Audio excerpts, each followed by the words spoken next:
이 축복 찬양이 매우 유명한 찬양이어서 여러 번 들었습니다만 오늘 특별히 큰 은혜가 있었습니다. 감사합니다. 실존주의라고 하는 이름의 철학파가 있습니다. 이 철학파의 대표자 중 한 사람이 덴마크 출신의 쉐안 키엘케고어입니다. 그는 아주 신실한 그리스도인으로서 하나님 앞에 서 있는 단독자로서 인간의 실존에 대해서 탐구하고 많은 저서를 남겼습니다. 이 키엘케고어는 인간의 실존에 세 차원이 있다고 그렇게 말합니다. 이렇게 말하는 이유는 그가 기독교적인 그런 사상에서 인간의 실존을 보았기 때문입니다. 첫째는 미적 실존입니다. 이 차원에서 인간은 나에게 무엇이 중요한가, 나에게 무엇이 이로운가를 기준으로 삼습니다. 자기 자신의 이익이 제일 중요하지요. 대부분의 자연인은 이 차원에서 삽니다. 하지만 이 차원에 머물러 살다 보면 권태와 환멸을 경험하게 됩니다. 인간은 육체적이고 이기적인 욕망을 넘어서는 좀 더 높은 차원의 만족이 필요한 존재이기 때문입니다. 두 번째는 윤리적 실존, ethical existence라고 하는데요, 이 차원에서 사람들은 무엇이 옳은가, 무엇이 바른가 라는 질문을 합니다. 한 사회의 구성원 다수가 좋은 일이라고 생각하는 것이 윤리이고 법입니다. 법과 윤리는 각자 자신의 욕망을 어느 정도에서 제한해서 할 수 있는 한 많은 사람들이 유익하게 살게 하자고 하는 뜻입니다. 그것에 공감하는 사람들은 윤리적인 규범을 존중하고 그것을 따라 선택하고 결정하기를 힘씁니다. 신을 인정하지 않는 사람들은 이것이 바랄 수 있는 최대입니다. 일관되게 이기적인 욕망을 부정하고 윤리적인 차원에서 살아가는 것이 신을 믿지 않는 사람들로서는 바랄 수 있는 최선입니다.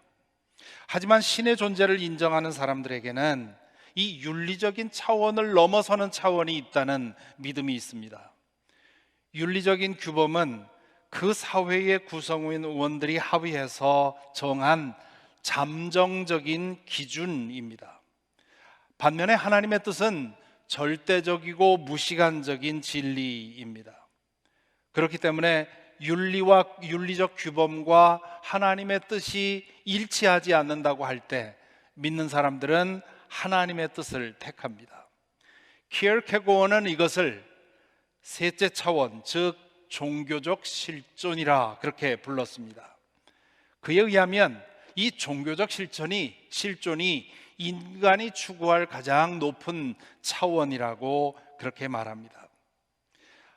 앞에서도 말씀드렸지만 한 사회의 구성원 다수가 동의해서 형성된 윤리 규범이나 법은 절대적인 진리가 아닙니다. 그 안에는 물론 절대적인 진리도 있지요. 살인하지 말아야 한다 하는 그런 믿음은, 그런 생각은 어느 시대에나 진리입니다.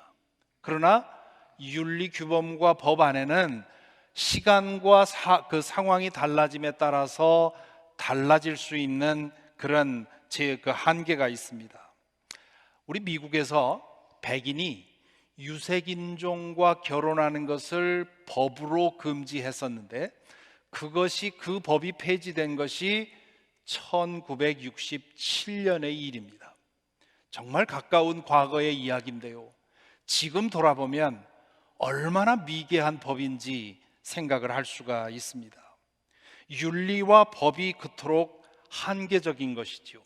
그래서 깨어있는 사람들은 자신이 속한 그 사회의 윤리와 법이 과연 옳으냐 하는 질문을 하게 되는 거고요, 그것이 옳지 않다고 했을 때는 그게 법이라도 윤리라도 거기에 대해서 저항하게 됩니다. 그것을 거룩한 불복종 혹은 시민 불복종 그런 말을 사용을 하지요. 바로 이 지점에서 믿는 사람들과 믿지 않는 사람의 태도가 갈립니다. 신을 믿지 않는 사람들에게는 이것이 정말 옳은가를 따져 묻는데 그것을 답할 만한 절대적인 기준이 없습니다. 무시간적이고 절대적인 그런 기준을 알지 못하기 때문입니다. 임마누엘 칸트는 인간 이성의 절대적인 진리를 알 수 있는 능력이 있어서 집요하게 따져 묻고 대답하기를 반복하다 보면 절대 진리에 이를 수 있다고 얘기를 했었습니다. 하지만 키에르케고어는 인간의 이성에는 그런 능력이 없기 때문에 하나님과의 관계에서만 우리는 절대적인 진리를 알 수 있다고 말합니다. 미적 실존에 사는 사람은 자신을 중심으로 생각하게 되고요, 윤리적인 실존에 사는 사람들은 자신과 이웃을 모두 생각하려 합니다. 그리고 때로 나에게 불리하더라도 모두에게 유익한 일이라면 나의 이기적인 욕심을 제한합니다. 반면에 종교적인 차원에 사는 사람은 거기에 더해서 하나님을 생각하지요. 다수에게 유익한 것이 가장 좋은 선택이긴 하지만 때로는 그것보다 더 중요한 선택이 있다고 믿습니다. 우리의 윤리 의식과 법적 사고의 한계와 결함이 있음을 믿기 때문입니다. 그래서 하나님의 뜻을 찾죠.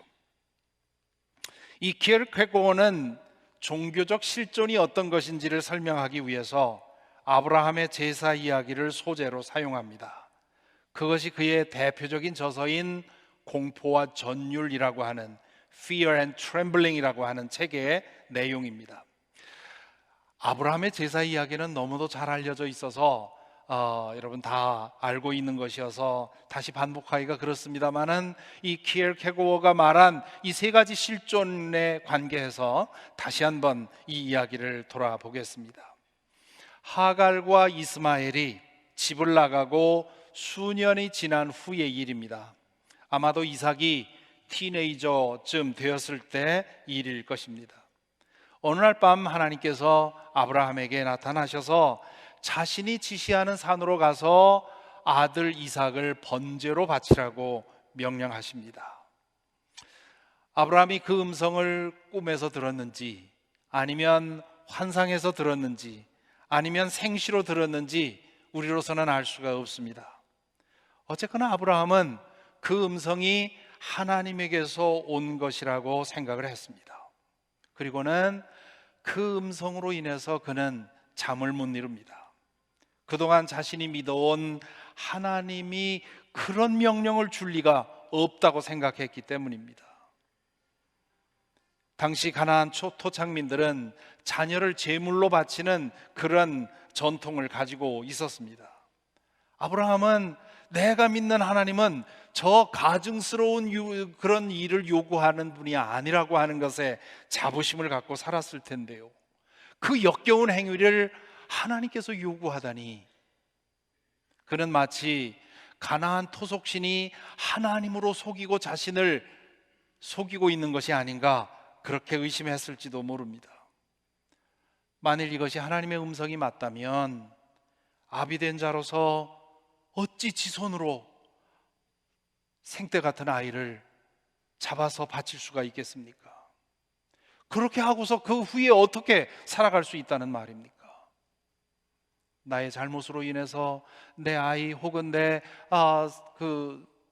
자녀가 어려움을 당하고 고통을 당하고 심지어는 생명을 잃을 때면 그 가책 때문에 평생 잠을 이룰 수 없는 것이 인성인데 어떻게 자기 손으로 아이를 잡아놓고 번제로 바치고 살아가라는 말입니까? 그러고 나서 어떻게 아내 사례를 볼 수 있겠습니까? 아마 사례가 그 얘기를 들었다면 그 자리에서 기함하고 죽었을 것입니다. 자신은 폐인이 되었을 것이고, 그리고 그를 아는 사람들은 모두 그를 혐오했을 것입니다. 상식적으로, 이성적으로, 윤리적으로 가당치 않은 일이었죠. 3절에 보면 다음날 아침 일찍이 일어나서 라고 되어 있습니다. 아브라함이 그 다음날 아침 일찍 일어났다는 것을 보고 어떤 사람들은 아브라함이 이 하나님의 명령을 신속하게 수행하기 위해서 일찍 서둘렀다, 그렇게 해석하는 사람들이 있습니다. 만일 그랬다면 아브라함은 요즘 젊은이들이 사용하는 말을 사용한다면 문외인, 뇌가 없는 사람일 것입니다. 그랬다면 아브라함은 믿음의 조상이 아니라 맹신의 조상이라 할 수 있겠죠. 아브라함이 아침 일찍 일어났다는 말은 하나님의 음성을 들은 후에 밤새 한잠도 못 잤다는 얘기입니다. 마음이 심란해서 밤새 뒤척여 본 사람이라면 그것이 얼마나 괴로운 일인지 알지 않습니까? 새벽이 되면 머리는 무겁고 몸은 쑤시고 그냥 누워 있을 수가 없습니다. 그렇기 때문에 동이 트는가 싶으면 주섬주섬 일어나게 되어 있지요. 아브라함이 그랬다고 보아야 합니다.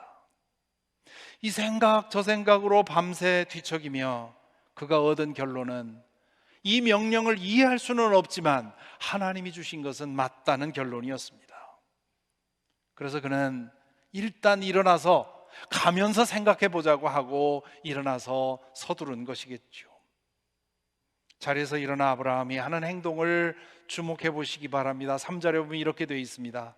아브라함이 다음 날 아침에 일찍 일어나서 나귀의 등에 안장을 얹었다.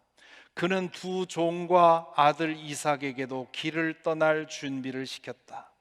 번제에 쓸 장작을 다 쪼개어 가지고서 그는 하나님이 그에게 말씀하신 그곳으로 길을 떠났다. 여기 보면 아브라함이 종들을 시키지 않고 손수 자신의 손으로 나귀를 끌어내고 손수 자신의 손으로 안장을 그 나귀 위에 얹었다고 되어 있습니다. 왜 그랬겠습니까? 머리가 복잡하면 몸이라도 움직여야 살 것 같기 때문입니다. 그리고는 번제에 쓸 장작을 쪼갰다고 되어 있습니다. 그것도 역시 종을 시켜서 했던 일입니다. 복잡한 머리를 식히기 위해서 그랬겠지요. 저도 소시적에 장작 많이 패봤거든요. 머리 복잡할 때 장작 패는 것처럼 좋은 일은 없습니다. 화날 땐 더 그렇습니다. 여성들은 도마질이 아마 그런 거라고 생각을 하는데,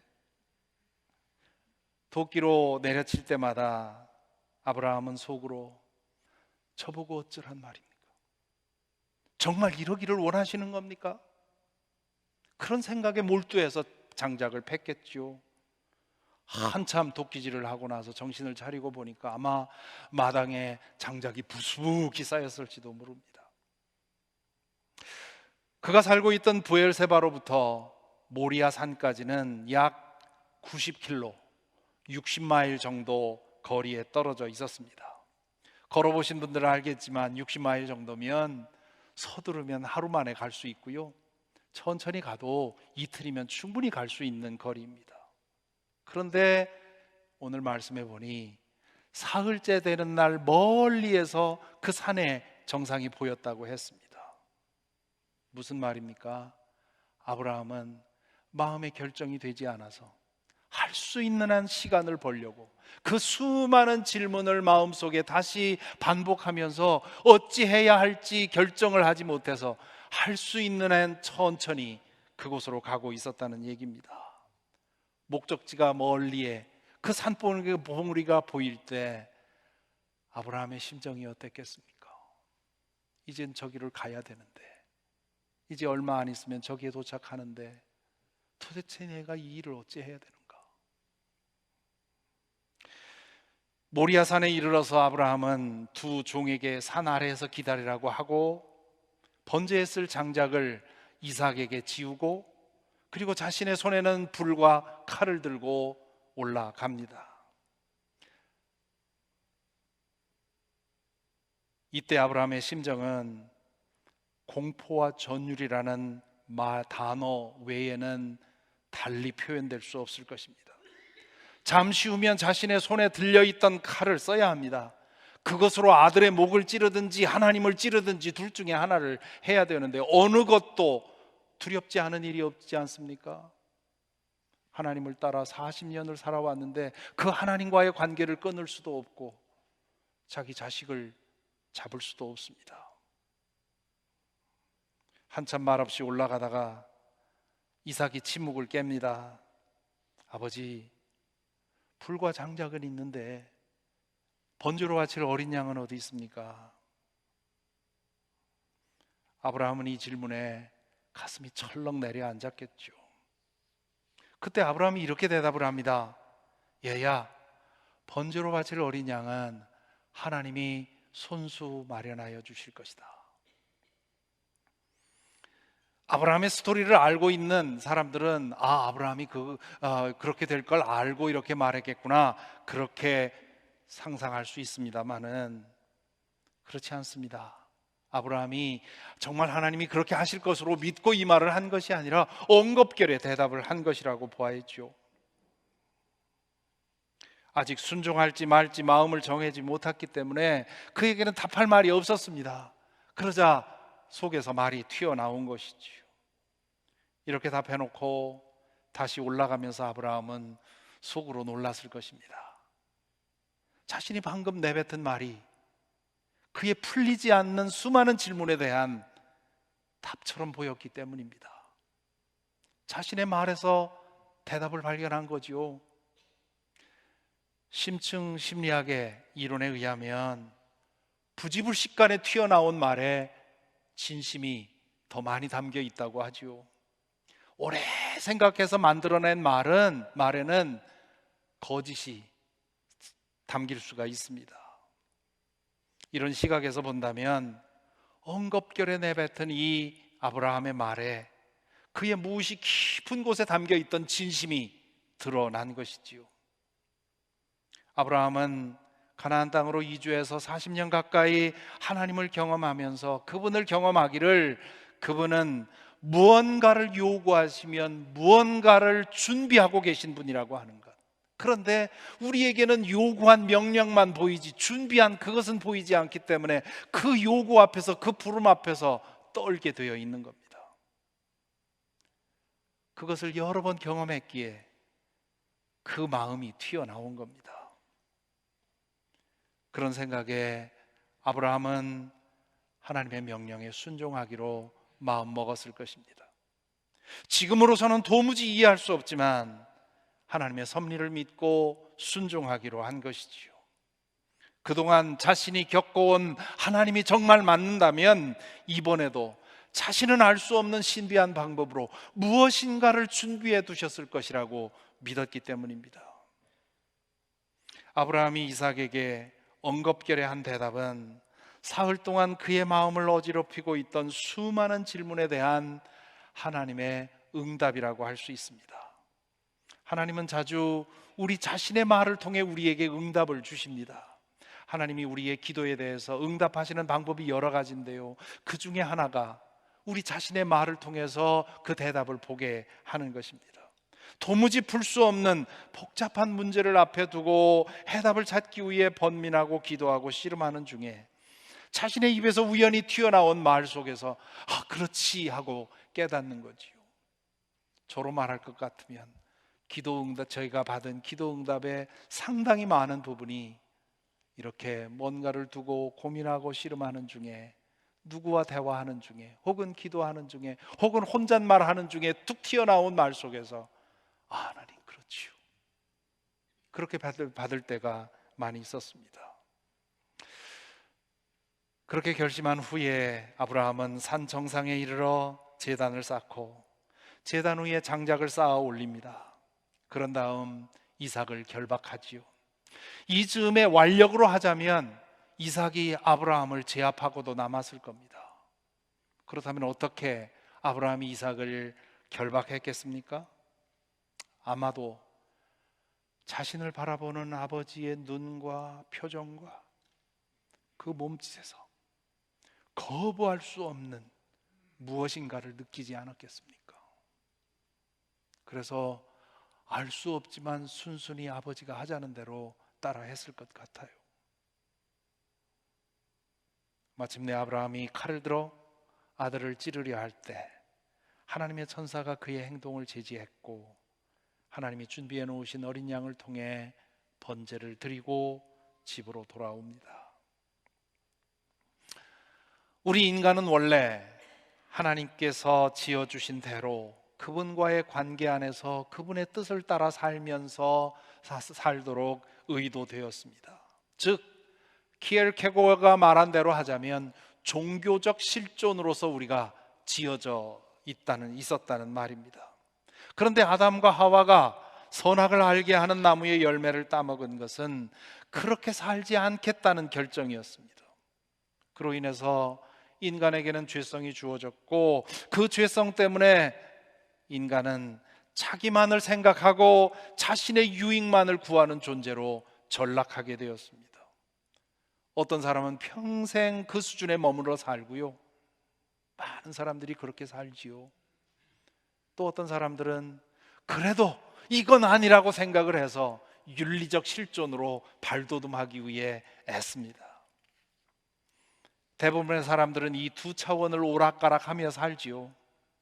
때로는 자신의 이기적인 욕망을 따라 살고, 또 때로는 다른 사람의 유익을 위해서 자신의 이익을 포기합니다.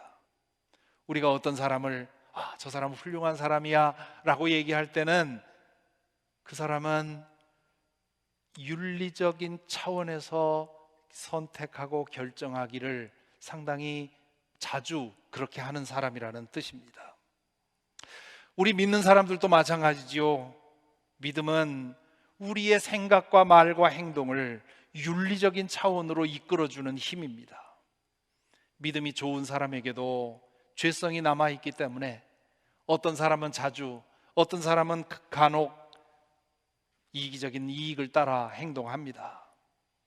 그래서 신앙인에게는 회개가 중요하지요.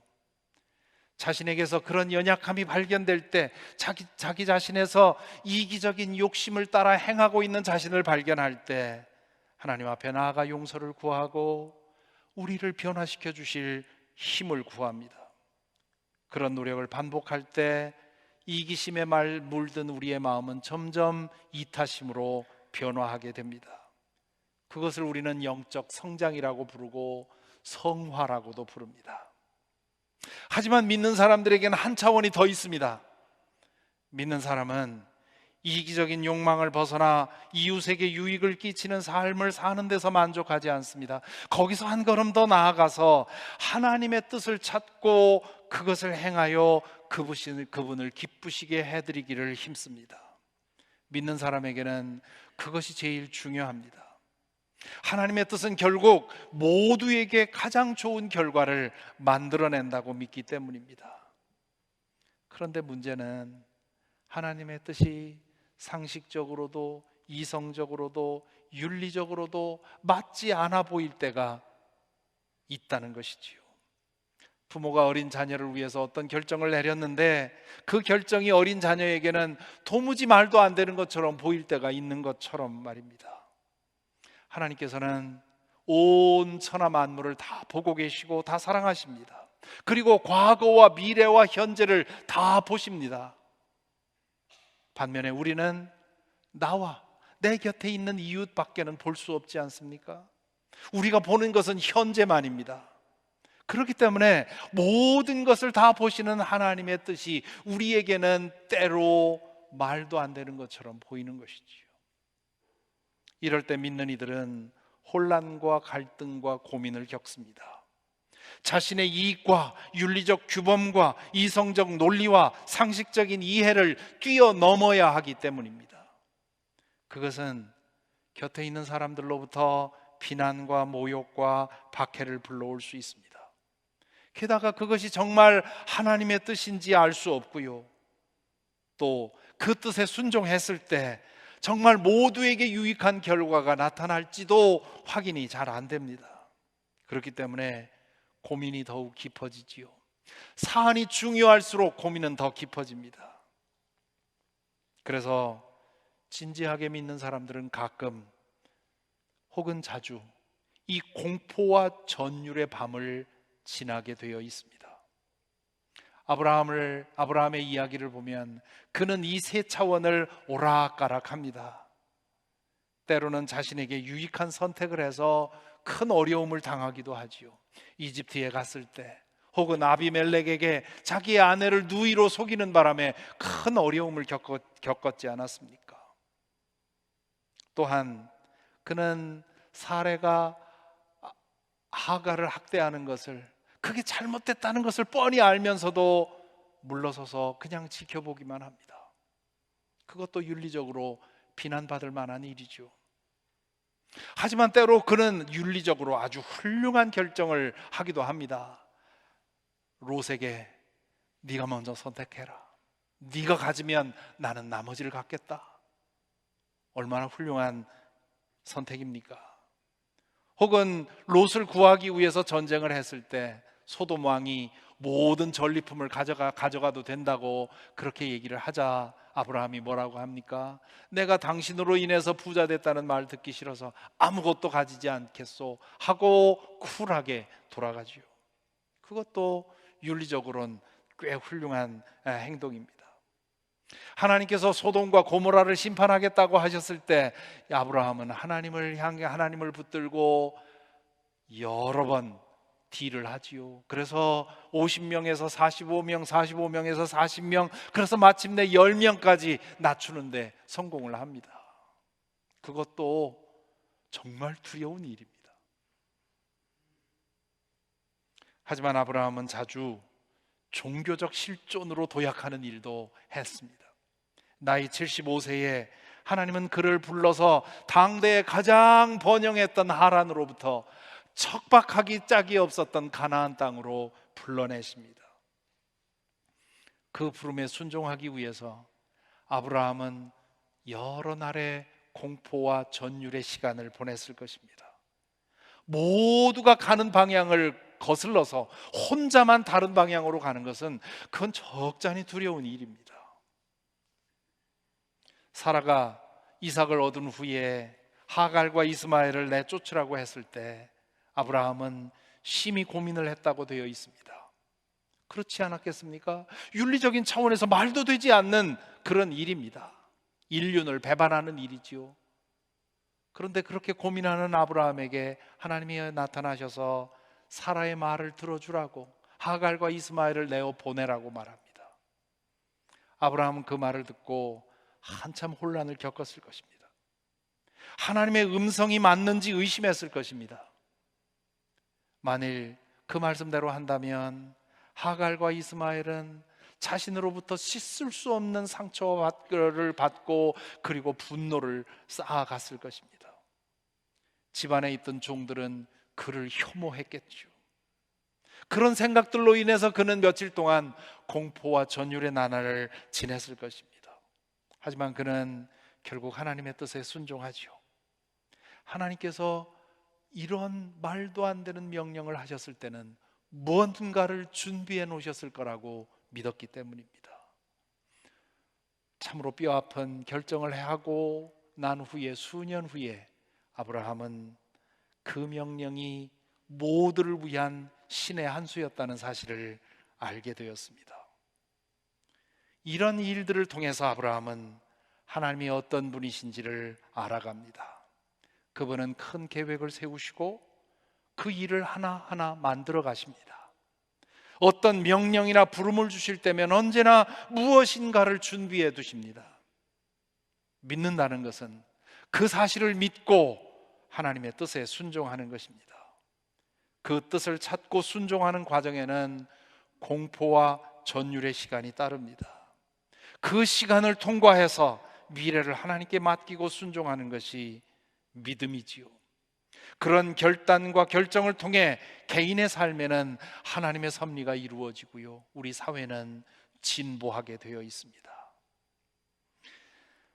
이삭을 번제로 바치라는 명령은 이해할 수 없는 하나님의 명령의 극대치고요, 이때 아브라함이 겪은 공포와 전율은 하나님의 명령 앞에서 인간이 겪을 수 있는 두려움의 극대치라고 볼 수가 있습니다. 하나님은 그동안 크고 작은 시험을 통해서 아브라함을 훈련시킨 후에 인간으로서 대면할 수 있는 최고의 시험 앞에 서게 하십니다. 히말라야를 등정하려는 사람이 작은 산부터 하나씩 정복해서 그 실력을 기른 후에 히말라야를 상대하는 것처럼 하나님도 아브라함을 그렇게 준비시킨 것입니다. 그 결과 아브라함은 최대치의 시험을 보기 좋게 이겨내지요. 그것은 아브라함을 위한 시험이기도 했지만 앞으로 아브라함의 믿음을 이어받을 모든 사람을 위해 주신 시험이 아닌가 싶습니다. 이 이야기를 읽는 사람들은 믿는다는 것이 하나님의 뜻으로 인해서 공포와 전율의 밤을 지나야만 하는 것임을 알게 하려고 하는, 그리고 그런 것을 통과하면 종교적인 실존으로 솟아올라 우리의 삶의 차원이 한 차원 올라간다는 사실을 이 공포스러운 이야기를 통해서 우리가 잊을 수 없게 기억하게 만들어주려는 그런 뜻이었다고 생각을 합니다. 여러분 중에는 믿음의 여정을 오래도록 걸어오신 분들이 많이 계십니다. 어떤 분들은 50년, 60년 넘어가시는 분도 계시지요. 그동안 여러분은 이 영적 여정을 걸어오면서 하나님의 부름 앞에서 공포와 전율의 밤을 몇 번이나 거쳐 오셨습니까? 하나님의 이해할 수 없는 부름 혹은 명령 앞에서 두려워 떨면서 이 부름에 순종해야만 하는지 말아야 하는지 그것을 놓고 번민하며 뒤척였던 밤이 몇 밤이나 됩니까? 아브라함이 지금은 도무지 이해할 수 없지만 하나님께서 큰 계획 속에서 무엇인가를 준비하고 계신다는 사실을 믿고 떨리는 손을 들어 칼을 들어 사랑하는 아들의 목을 겨냥했던 것처럼 하나님의 뜻에 순종하기 위해서 참으로 이상해 보이는, 위험해 보이는, 무모해 보이는, 말도 안 되는 것 같은 선택을 했던 적이 얼마나 됩니까? 하나님께서 아브라함에게 주셨던 것 같은 그런 어마어마한 부름을 저와 여러분에게 주실 리는 없습니다. 우리에겐 그런 실력이 없기 때문입니다. 키에르케고어도 그 책에서 자신이 아브라함이었다면 그 시험을 이겨내지 못했을 것이라고 고백합니다. 하나님은 다행스럽게도 그 이후에 그 누구에게도 그런 시험을 주시지 않았습니다. 하긴 딱 한 분이 또 있었지요. 예수 그리스도가 그분입니다. 그 외에는 아무에게도 그런 엄청난 시험을 주신 적이 없습니다. 아브라함에게 그런 시험을 주신 것은 하나님을 믿고 살아가는 삶에는 때로 공포와 전율의 시간을 지날 때가 있다는 사실을 충격적으로 각인시키려는 뜻이었을 것입니다. 알고 보면 저와 여러분, 우리는 하나님의 뜻에 순종하기 위한 그 순종 연습을 매주일 매일 하고 있습니다. 자신에게 불리하고 이성적으로 불합리하고 상식적으로 어리석어 보이는 작은 일들을 저와 여러분들은 사실은 하고 있는 셈입니다. 이 좋은 시간에 이 자리에 모여서 함께 예배드리는 것도 그렇고요, 내 수입에 적지 않은 부분을 떼어 바치는 것도 그렇고요, 매일 적지 않은 시간을 내어 하루 첫 시간을 말씀과 묵상으로 보내는 것도 그렇고요, 아무 상관도 없는 사람들에게 찾아가서 우리의 시간과 물질을 내어주며 하나님의 사랑을 전하는 것도 그렇습니다. 그 모든 것이 순종 연습이라고 할 수 있습니다.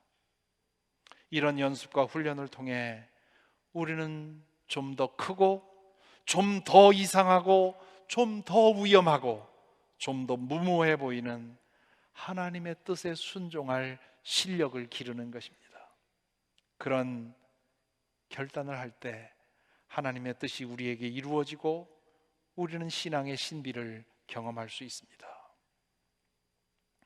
혹시 여러분 중에 믿음의 길에 서서 이 길을 갈까 말까 망설이는 분들이 있습니까? 혹은 믿음의 길의 초입에 서서 내가 이 길에 가면, 이 길을 걸어가면 어떤 일이 있을까 궁금하신 분들이 있습니까? 그동안 먼저 믿어온 이들이 잘못 본을 보이는 바람에 기독교 신앙의 본질이 많이 흐려졌습니다. 그런 것에 흔들리지 마시고 이 믿음의 길에 굳게 서서 계속해서 앞으로 걸어가시기를 바랍니다. 먼저 믿은 사람으로서 이 길이 생명의 길이요 참으로 복된 길임을 증언합니다. 다만 진실하게 믿는다면 때로 공포와 전율의 순간을 만나게 된다는 사실을 미리 알아두시기 바랍니다. 그것은 하나님께서 비루한 우리의 인생을 거룩한 차원으로 끌어올리시려는 시험입니다. 부디 자신의 이익을 위해 살아가는 차원에서 벗어나 윤리적인 차원으로 도약하고 거기서 한 걸음 더 나아가 하나님의 뜻을 따라 때로 종교적인 실존으로 도약하는 저와 여러분이 되기를 바랍니다. 오늘은 개신교에서 지키는 종교개혁 주일입니다.